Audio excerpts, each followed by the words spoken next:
श्री स्वामी समर्थ. आता चिंता करू नकोस. तुझ्या आयुष्यात मोठा बदल होणार आहे. भक्तांनो, आजचा हा संदेश तुम्ही फक्त एक व्हिडिओ म्हणून ऐकू नका. काही मिनिटांसाठी सगळं बाजूला ठेवा. तुमच्या मनात काय चाललं आहे? तुमच्या आयुष्यात सध्या कोणती परिस्थिती आहे? तुम्ही कोणत्या गोष्टीसाठी चिंतेत आहात? हे सगळं काही क्षणांसाठी मनात ठेवा आणि स्वतःला एक प्रश्न विचारा, मी खरंच सुखी आहे का? कदाचित तुमचं उत्तर लगेच हो असणार नाही, कारण बाहेरून आपण कितीही हसत असलो तरी प्रत्येकाच्या मनात एक अशी गोष्ट असते जी त्याला आतून सतत त्रास देत असते. कुणाला पैशांची चिंता आहे, कुणाला नोकरीची चिंता आहे, कुणाचं व्यवसायात नुकसान झालं आहे, कुणाचं लग्न अडकलं आहे, कुणाच्या घरात सतत वाद आहेत, कुणाला मुलांच्या भविष्याची चिंता आहे, कुणाला स्वतःच्या भविष्याची चिंता आहे. आणि काही लोक एखाद्या व्यक्तीच्या आठवणीमध्ये अडकलेले आहेत. पण सगळ्यात मोठी गोष्ट अशी आहे की हे दुःख आपण प्रत्येकाला सांगत नाही.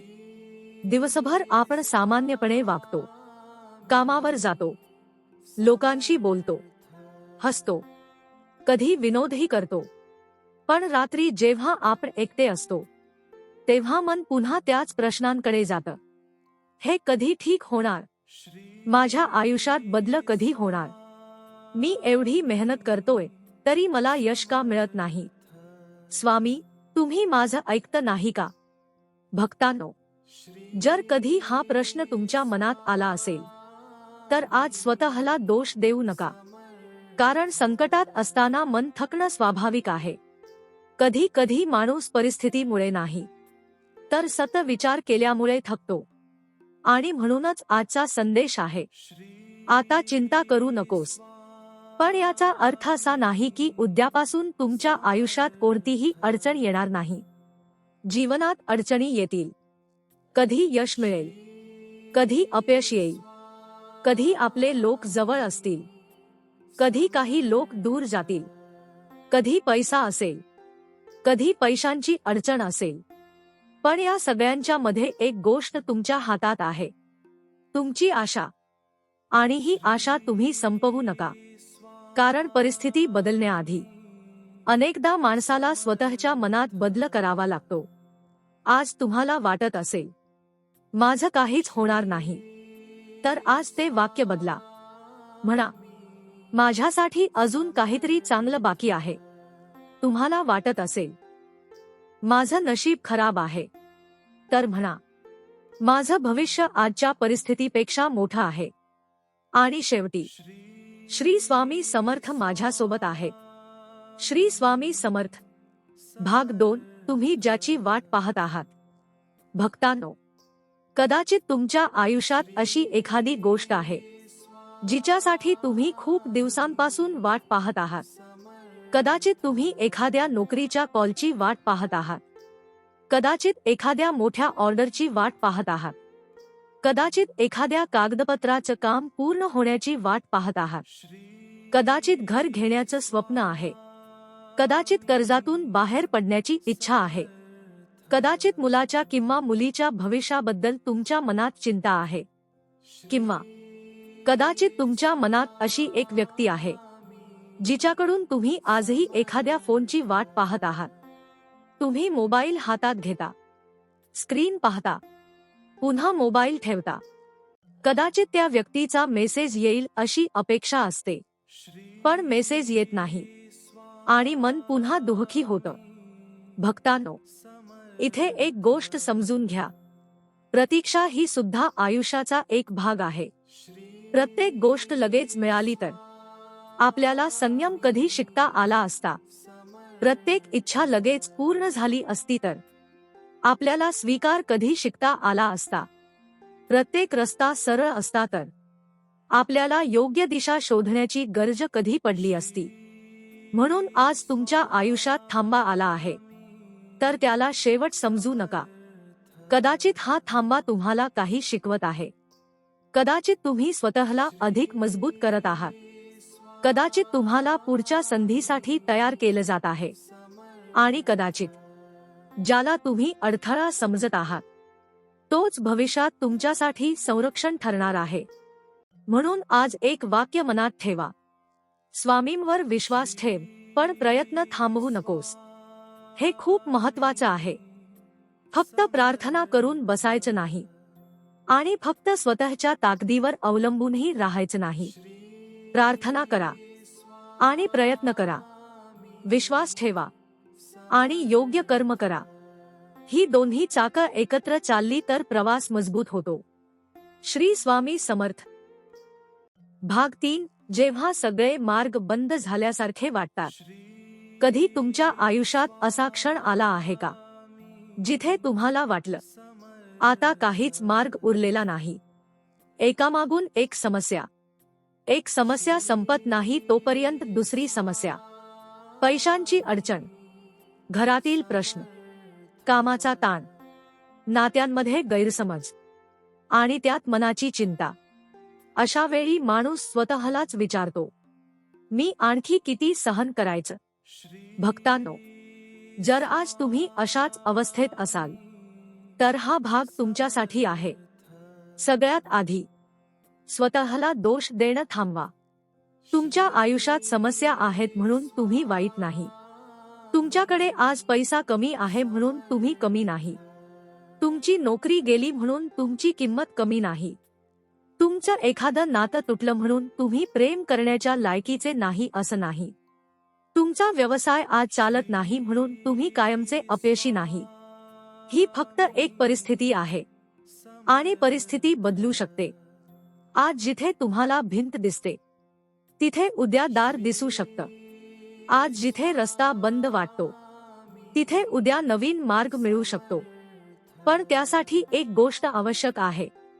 तुम्ही चालणं थांबवू नका. कधी हळू चला पण चला. कधी थोडं थांबा पण पुन्हा उठा. कधी मदत घ्या पण स्वतःला सोडू नका. आणि जेव्हा मन पूर्णपणे थकून जाईल तेव्हा स्वामींचं नाव घ्या. डोळे बंद करा आणि फक्त एवढं म्हणा, स्वामी, मला पुढचा एक पाऊल दिसत नाहीये. तुम्ही मला पुढचा मार्ग दाखवा. कदाचित संपूर्ण रस्ता दिसणार नाही पण पुढचं एक पाऊल दिसेल. आणि अनेकदा आयुष्य बदलण्यासाठी संपूर्ण रस्ता दिसण्याची गरज नसते. फक्त पुढचं पाऊल दिसणं पुरेसं असतं. श्री स्वामी समर्थ. भाग 4. तुमच्या डोळ्यातलं पाणी स्वामींपासून लपलेलं नाही. भक्तांनो, तुम्ही किती वेळा एकट्यात रडला आहात? कुणालाही न सांगता, कुणाला कळून देता. कदाचित घरात सगळे झोपल्यानंतर तुम्ही शांतपणे डोळे पुसले असतील. कदाचित बाथरूम मध्ये जाऊन स्वतःला सावरलं असेल. कदाचित कामाच्या ठिकाणी मन खूप खराब असतानाही तुम्ही चेहऱ्यावर हसू ठेवलं असेल.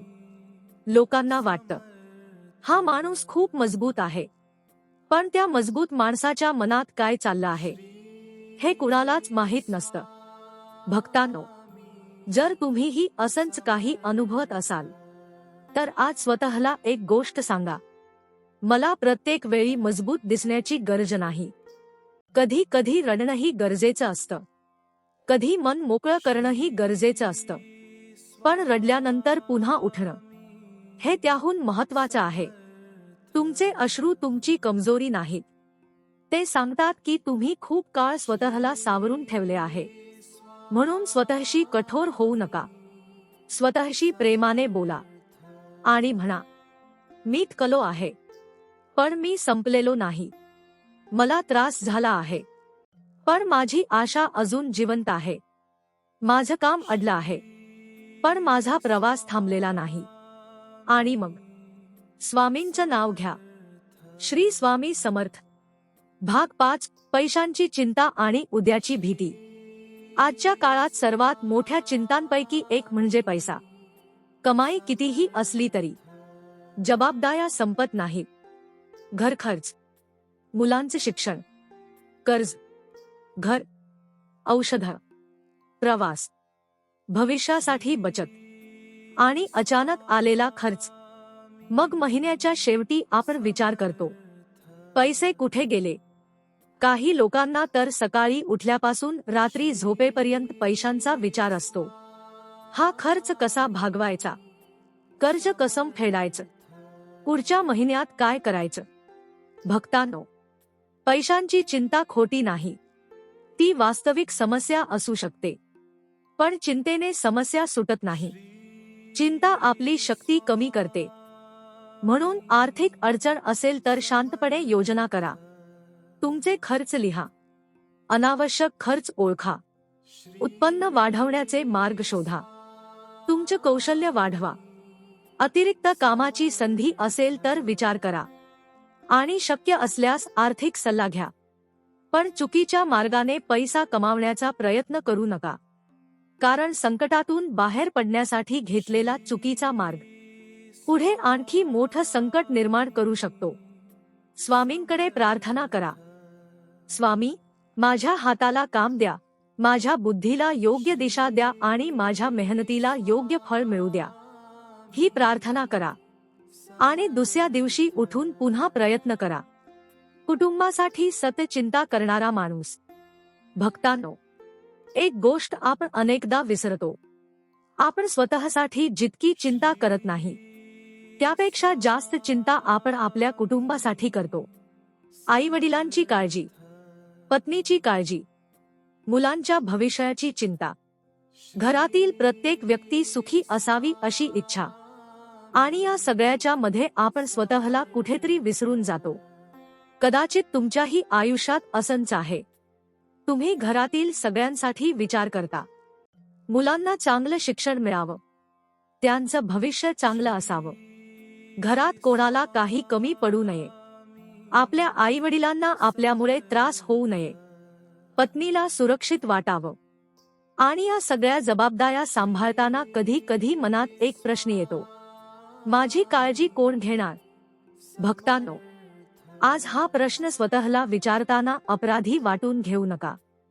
तुम्हालाही विश्रांतीची गरज आहे, तुम्हालाही आधाराची गरज आहे, तुम्हालाही कुणीतरी म्हणावं असं वाटतं, काळजी करू नकोस, सगळं ठीक होईल. आणि म्हणून आज स्वामींच्या चरणी हेच मागा. स्वामी, माझ्या कुटुंबाला सुखी ठेवा, मला त्यांची जबाबदारी योग्य प्रकारे पार पाडण्याची शक्ती द्या. पण माझ्या मनालाही थोडी शांतता द्या, कारण कुटुंबासाठी मजबूत राहण्यासाठी स्वतःचं मनही मजबूत ठेवावं लागतं. श्री स्वामी समर्थ. भाग 7. एका साध्या माणसाची गोष्ट. भक्तांनो, आता मी तुम्हाला एक छोटीशी कथा सांगतो. ही कथा एका सामान्य माणसाची आहे. त्याचं नाव आपण माधव असं धरूया. माधव एका छोट्या शहरात राहत होता. साधं कुटुंब, पत्नी, 2 मुलं, घराचं कर्ज आणि रोजच्या कमाईवर चालणारं आयुष्य. माधव खूप मेहनती होता. सकाळी लवकर उठायचा, कामावर जायचा, दिवसभर काम करायचा, रात्री थकून घरी यायचा. पण काही महिन्यांपासून त्याच्या आयुष्यात अडचणी सुरू झाल्या. कंपनीमध्ये काम कमी झालं, पगार उशिरा मिळू लागला, घरचा खर्च वाढत गेला, कर्जाचा हप्ता बाकी राहू लागला, मुलांच्या शाळेची फी भरायची होती, आणि त्याच वेळी घरात आईची तब्येतही बिघडली. माधव बाहेरून सगळं सांभाळत होता, पण आतून पूर्णपणे तुटत होता. एका रात्री सगळे झोपल्यानंतर तो घराबाहेर शांतपणे बसला. त्याच्या डोळ्यात अश्रू होते. तो आकाशाकडे पाहत होता आणि म्हणाला, स्वामी, मी काय चूक केली? मी कुणाचं वाईट केलं नाही. मी मेहनत केली, प्रामाणिकपणे जगलो, मग माझ्याच आयुष्यात एवढ्या अडचणी का? काही वेळ तो शांत बसला.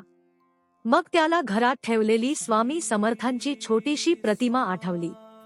तो उठला, घरात गेला, स्वामींच्या फोटोसमोर बसला, आणि त्या रात्री त्याने मोठी पूजा केली नाही, मोठा नवस केला नाही. त्याने फक्त एवढंच म्हटलं, स्वामी, मला सगळ्या समस्यांचं उत्तर नको, फक्त उद्याचा दिवस जगण्याची शक्ती द्या. आणि तो झोपला. दुसऱ्या दिवशी समस्या संपल्या नव्हत्या. कर्ज तसंच होतं, पगाराची समस्या तशीच होती, आईची तब्येतही तशीच होती. पण माधवच्या मनात एक बदल झाला होता. त्याने स्वतःला म्हटलं, मी घाबरणार नाही. मी एक समस्या सोडवेन. त्याने खर्च लिहून काढला. काही अनावश्यक खर्च बंद केले. कामाच्या ठिकाणी अतिरिक्त जबाबदारी स्वीकारली. एका मित्राशी बोलला. नवीन कामाच्या संधी शोधायला सुरुवात केली. आणि काही दिवसांनी त्याला एक अतिरिक्त काम मिळालं. ते काम मोठं नव्हतं, पण त्यातून थोडे पैसे मिळू लागले. मग हळूहळू त्याने कर्जाचा एक हप्ता भरला. पुढचा हप्ता भरला. परिस्थिती एका रात्रीत बदलली नाही, पण बदलायला सुरुवात झाली. काही महिन्यांनी त्याची परिस्थिती पूर्वीसारखी झाली नाही, तर त्यापेक्षा चांगली झाली. एक दिवस तो पुन्हा स्वामींच्या फोटोसमोर बसला आणि म्हणाला, स्वामी, त्या रात्री मी तुम्हाला समस्या सोडवायला सांगितलं होतं, पण तुम्ही मला समस्या सोडवण्याची शक्ती दिली. भक्तांनो, या कथेतला खरा संदेश इथे आहे. कधी कधी आपण देवाकडे म्हणतो, माझी समस्या काढून टाका, पण कदाचित आपल्याला मिळणारा आशीर्वाद असा असतो, तुला ही समस्या हाताळण्याची शक्ती देतो. म्हणून आज तुमच्या आयुष्यात समस्या असतील तर स्वतःला विचारा, या समस्येत मी कोणतं एक पाऊल आज उचलू शकतो. फक्त एक. संपूर्ण आयुष्य बदलण्याची गरज नाही. आजचा एक निर्णय उद्याचा मार्ग बदलू शकतो. श्री स्वामी समर्थ. भाग 8. अडकलेलं काम पूर्ण का होत नाही. भक्तांनो, आता त्या गोष्टीबद्दल बोलूया जी अनेकांच्या मनात आहे. अडकलेलं काम. तुम्ही एखादं काम सुरू करता, सगळं व्यवस्थित चालू असतं आणि अचानक काहीतरी अडतं. कधी एखादं कागदपत्र, कधी पैसा, कधी दुसऱ्या व्यक्तीचा निर्णय, कधी परिस्थिती, कधी स्वतःची चूक, आणि मग काम पुढे जात नाही. आपण अस्वस्थ होतो. पुन्हा पुन्हा त्याच गोष्टीचा विचार करतो. कधी कधी दुसऱ्यांवर राग काढतो. पण अशा वेळी शांतपणे 3 प्रश्न विचारा. पहिला, माझ्या हातात काय आहे. दुसरा, माझ्या हातात काय नाही. आणि तिसरा, मी कोणता पर्यायी मार्ग वापरू शकतो. हे 3 प्रश्न मनात स्पष्टता आणतात. उदाहरणार्थ, एखाद्या व्यक्तीच्या उत्तराची वाट पाहत असाल तर एकदा योग्य पद्धतीने फॉलोअप करा, पण दिवसभर मोबाईल पाहत बसू नका. एखादं कागदपत्र अडलं असेल तर त्यासाठी कोणती प्रक्रिया पूर्ण करायची आहे ते शोधा. पैशांमुळे काम अडलं असेल तर पर्यायी आर्थिक नियोजन करा. आणि काहीही आपल्या हातात नसेल तर स्वतःला सतत त्रास देऊ नका. कधी कधी आता माझ्या हातात काही नाही हे स्वीकारणंही शहाणपणाचं असतं. आणि त्या क्षणी स्वामींचं नाव घ्या. म्हणा, स्वामी, योग्य वेळ आल्यावर योग्य मार्ग उघडू द्या. श्री स्वामी समर्थ. भाग 9. नोकरी आणि करिअरची चिंता. काही भक्तांची सर्वात मोठी चिंता असते नोकरी. नोकरी टिकेल का? पगार वाढेल का? प्रमोशन मिळेल का? नवीन नोकरी मिळेल का? माझ्या वयात आता बदल करता येईल का? माझ्यापेक्षा कमी अनुभव असलेल्या लोकांना पुढे जाताना पाहून मनात प्रश्न येतो, मी मागे का राहिलो? भक्तांनो, इथे तुलना करणं थांबवा. प्रत्येकाचा प्रवास वेगळा आहे. कोणाचे यश 25व्या वर्षी येतं, कोणाचं 35व्या वर्षी, कोणाचं 45व्या वर्षी. तुमचं आयुष्य दुसऱ्याच्या वेळापत्रकानुसार चालत नाही. म्हणून आज जर करिअरमध्ये तुम्ही जिथे पोहोचायचं होतं तिथे पोहोचला नसाल तर स्वतःला अपयशी समजू नका. एकदा बसून विचार करा, माझ्याकडे कोणतं कौशल्य आहे? मला कोणतं नवीन कौशल्य शिकता येईल? मी माझं काम आणखी चांगलं कसं करू शकतो? माझ्या क्षेत्रात पुढची संधी कुठे आहे? कधी कधी देवाकडे प्रार्थना करून लगेच नोकरी मिळत नाही, पण त्या प्रार्थनेनंतर तुम्हाला नवीन कल्पना सुचू शकते, नवीन व्यक्ती भेटू शकते, नवीन संधी दिसू शकते, आणि मग तुमची कृती परिस्थिती बदलू शकते. म्हणून प्रार्थना करा, पण रिझ्यूम अपडेट करा. कौशल्य वाढवा. इंटरव्ह्यूची तयारी करा. नवीन संधी शोधा. आणि मनात म्हणा, स्वामी, मला योग्य संधी ओळखण्याची बुद्धी द्या. श्री स्वामी समर्थ. भाग 10. एखाद्या व्यक्तीमुळे मन दुखलं असेल तर.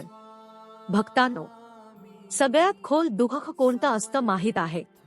आपण ज्याच्यावर विश्वास ठेवतो त्याच व्यक्तीकडून दुखावलं जाणं. कारण अनोळखी व्यक्तीने काही बोललं तर आपल्याला फार फरक पडत नाही, पण आपला माणूस काही बोलला तर ते मनात खोलवर जातं.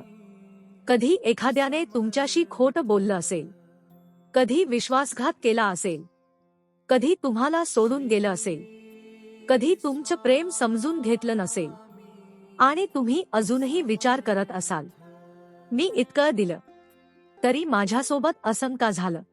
भक्तांनो, प्रत्येक नात्याचा शेवट तुमची चूक असतेच असं नाही. कधी कधी दोन चांगली माणसंही एकत्र राहू शकत नाही. कधी परिस्थिती वेगळी असते, कधी अपेक्षा वेगळ्या असतात, कधी वेळ चुकीची असते आणि कधी काही लोक आपल्या आयुष्यात कायम राहण्यासाठी येत नाहीत, ते काही शिकवण्यासाठी येतात. म्हणून जर कुणी तुमच्या आयुष्यातून गेलं असेल तर त्या व्यक्तीच्या मागे स्वतःचं आयुष्य थांबवू नका. आठवणी असतील, दुःख असेल, कदाचित अश्रूही येतील, पण हळूहळू स्वतःला मोकळं करा. स्वामींच्या चरणी म्हणा, ज्याचं माझ्या आयुष्यात राहणं माझ्यासाठी योग्य आहे त्याला प्रेमाने ठेवा आणि जे माझ्यासाठी योग्य नाही त्याला सोडण्याची शक्ती द्या. कारण कधी कधी स्वामींची कृपा एखादी व्यक्ती आपल्या आयुष्यात आणण्यात नसते. कधी कधी कृपा एखाद्या चुकीच्या व्यक्तीपासून आपल्याला दूर करण्यात असते.